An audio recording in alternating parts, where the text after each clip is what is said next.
Good morning and welcome to Lake Country Unitarian Universalist Church. My name is Lois Ramicus. My pronouns are she and her, and I'm your worship leader for today. We welcome you. We know you come here for different reasons: to find community, to seek your spiritual and personal truths, to question, to nurture your heart and your soul, to be nurtured, to explore new ideas, to find comfort, and perhaps to find the answers to some of your bigger questions. We welcome you. We know you come from different places, different religions, different beliefs, and different backgrounds. We hope you will find comfort, connection, challenge, and love here. We hope you will find ways to provide outreach to others in our congregation, in our local community, and in our world community. The spark of love resides in us all, and we are free to act from it or not. If we choose love, how will love shape what we do? If we choose love, how will it improve our actions? If we choose love, how will we treat those around us? If I choose love, how will I find it when life gets hard? If I choose love, will you also choose love? Love begets love, and it is love that lights our chalice. Let us begin. What often happens the week that I'm supposed to actually write and deliver the sermon is that I see what past self thought me would be a good idea, and then current self me thinks, what on earth were you thinking? And that definitely happened this week. Past me wrote, humans are meaning makers. Love is not only the center of our faith, it is central to our human condition. And here's the smart part of past me wrote, but what does love actually mean? Thanks, past self me, for putting me up here to define something as intangible as love for this fine, intelligent, very self-directed group of folks gathered here this morning. Now, thankfully, I gave myself a little bit of an out. I don't need to define all of what love means. It's positioned, right square smack dab in the center of our faith. You know, that part that the folks on that committee tasked with guiding us through this last iteration of updating our principles specifically decided not to do, knowing that this was essentially an impossible task. Okay, here we go. Let's do this. Upon reflection, I believe the best I can hope to achieve in this exercise this morning is to share with you my thought process in preparing for this Sunday, to give you some seeds for you to take away and consider as you are doing your own reflecting on what is love. I remember very clearly the catalyst for this challenge that I posed to myself. I was flying back from my family reunion last month, and I decided to watch the Tom Hanks film, Captain Phillips. And I won't give away too much of a spoiler if you haven't seen it, but Hanks is the captain of a large shipping vessel who is taken over by Somali pirates. It's a true story. And there are scenes where Hanks ends up seeing the humanity in one of his captors, but towards the end, it seems very likely that he is not going to make it home alive to see his family again. And this stoic character, whose logic-based way of being has kept him alive and seemingly one step ahead of his captors throughout the entire film, finally breaks down. When faced with the likelihood of imminent death, the thing this human character went immediately to was his love of family. And as the chaos of the scene swirls around him, it was clear that nothing else mattered more than the love that connected to him to the people in his life. And as I watched the film, I got to really thinking about how powerful this seemingly human-defined concept of love can actually be. But as I began to do my research, it became clear that the hallmark definition our society often equates with love just wasn't going to cut it for my time here today. I think this is the source of much of the first part of Paul's letter to the Corinthians in the Bible. Love is patient and love is kind. If we can just hold on to couples in a relationship, maybe that'll get us through. I have to say, I don't agree with a lot of what Paul wrote in all of his letters back in the day. To define the type of love he believed Jesus was trying to teach were actually remarkably present and prescient and have really carried through and sort of hold water today.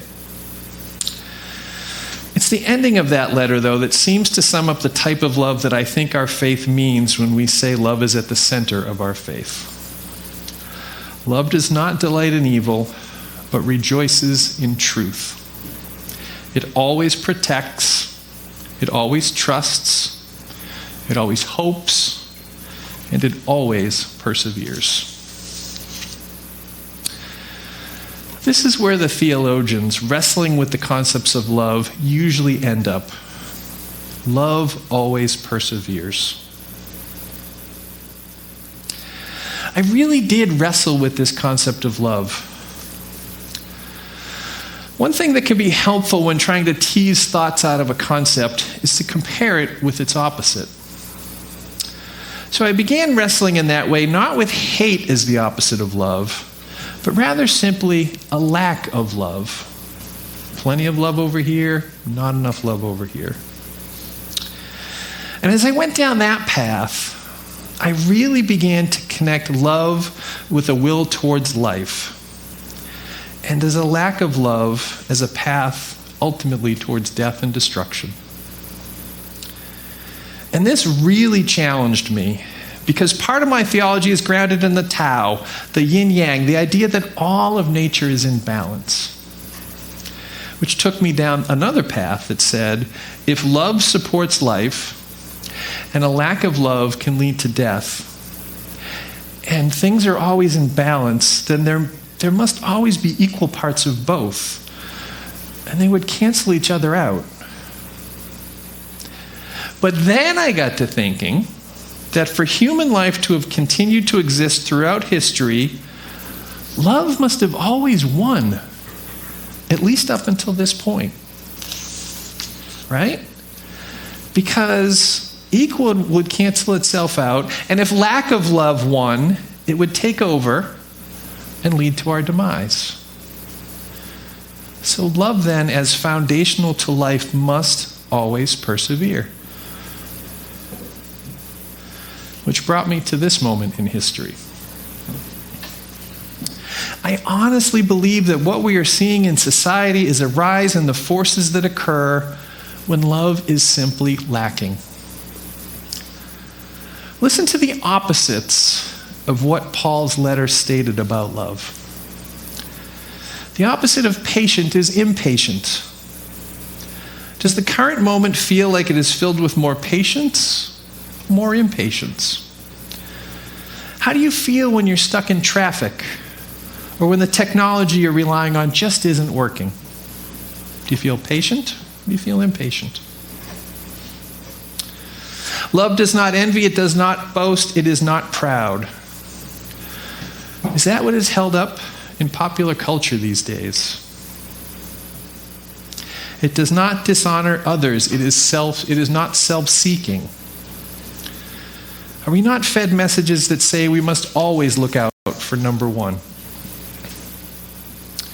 It is not easily angered, and it keeps no record of wrongs. Is that what we're experiencing in the news today? Love does not delight in evil, but rejoices in truth. Are we not experiencing a full frontal assault on truth these days?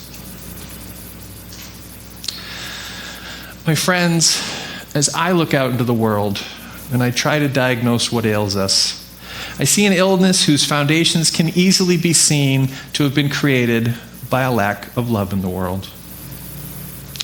Which, if my brief assessment is accurate, should give us cause for grave concern. Because love is necessary to support life, and lack of love ultimately often leads to death. The things we see in the world today hint at a clear lack of love in the world right now, and I think that is just dangerous.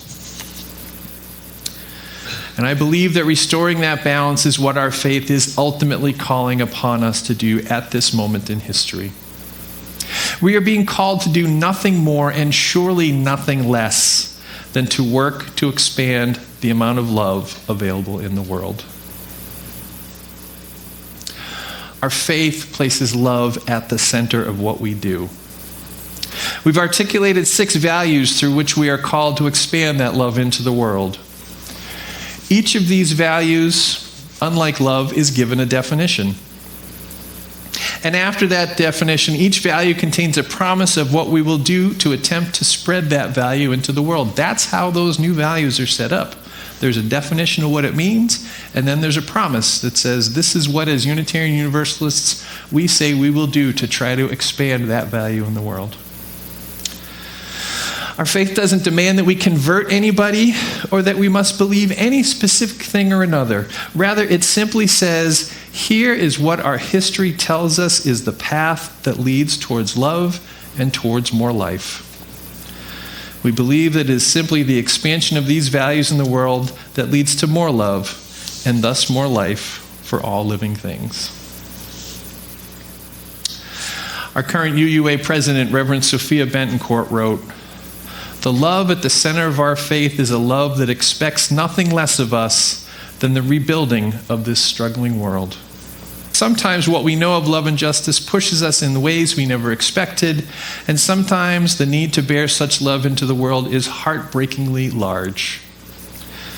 She goes on to say, it takes many of us in community to insist that a better future is actually possible, to keep us faithful to our commitments when we err or falter, and to remind us that we are constantly connected to a hope-filled belief in human goodness and capacity for love, even when we feel furthest from that which is larger than our own knowing. So this is what I've come to share with you today.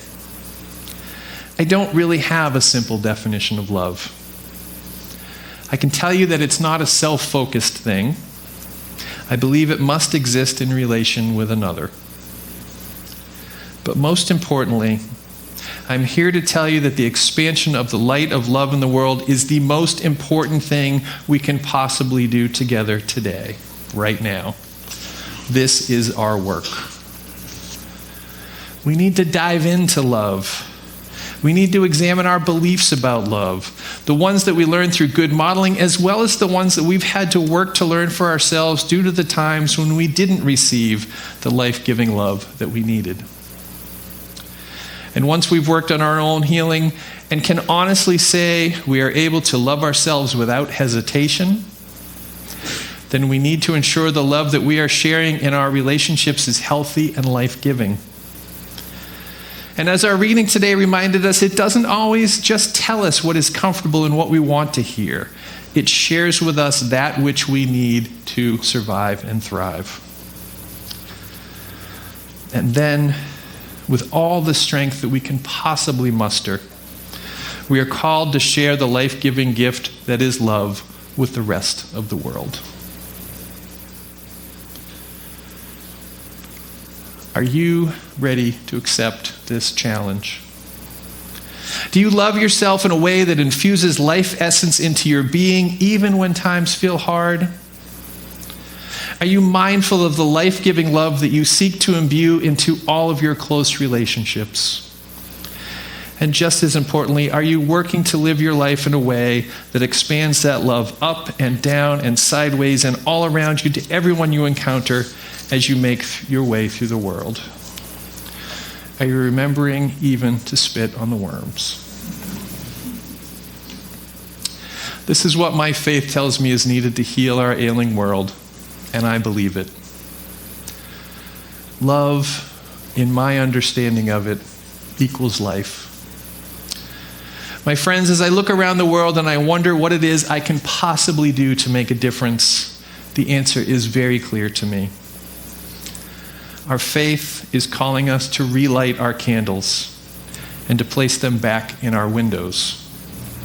We are once again called to be a beacon of light in a darkening world.